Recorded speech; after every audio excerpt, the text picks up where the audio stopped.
3000-এর বেশি যে কবর খুঁড়েছে সেই সকল ইকুইপমেন্ট গুলা উনি সাজিয়ে রেখেছেন।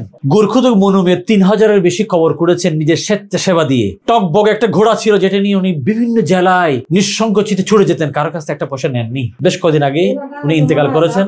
ওনার স্ত্রী আমাদের মা পাশে আছেন।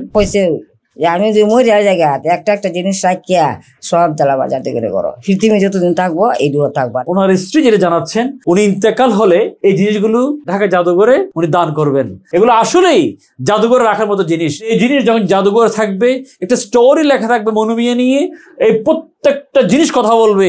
জাদুঘরে দর্শনার্থী যারা আসবেন ওদেরকে উৎসাহিত করবে মানবিক সেবার জন্য আরো এগিয়ে আসতে। কিভাবে মানুষ সেবা করতে পারে, সেবাকে নেশা হিসেবে নিতে পারে। আমি কিশোরগঞ্জের জয়সিদ্ধির একদম প্রত্যন্ত এলাকাতে যদি না আসতাম, এই জিনিসগুলো না দেখতাম, আমার বিশ্বাস হতো না। বিনীত অনুরোধ করবো প্রশাসনের প্রতি, এই জিনিসগুলো আপনারা সংগ্রহ করে নিয়ে নিন। প্রয়োজনে আমাদের কোনো সহযোগিতা লাগলে সেই সহযোগিতা আমরা দিব। প্রয়োজনে গভর্নমেন্ট যদি অনুমোদন দেয়, সরকার থেকে লোক এখানে না আসতে পারে, আলহাজ ফাউন্ডেশনের ব্যবস্থাপনায় আমরা প্রত্যেকটা জিনিস ভিডিও করে এখান থেকে রেকর্ড করে ঢাকায় পৌঁছে দেবো। খালি আপনাদের একটা অনুমোদন দরকার।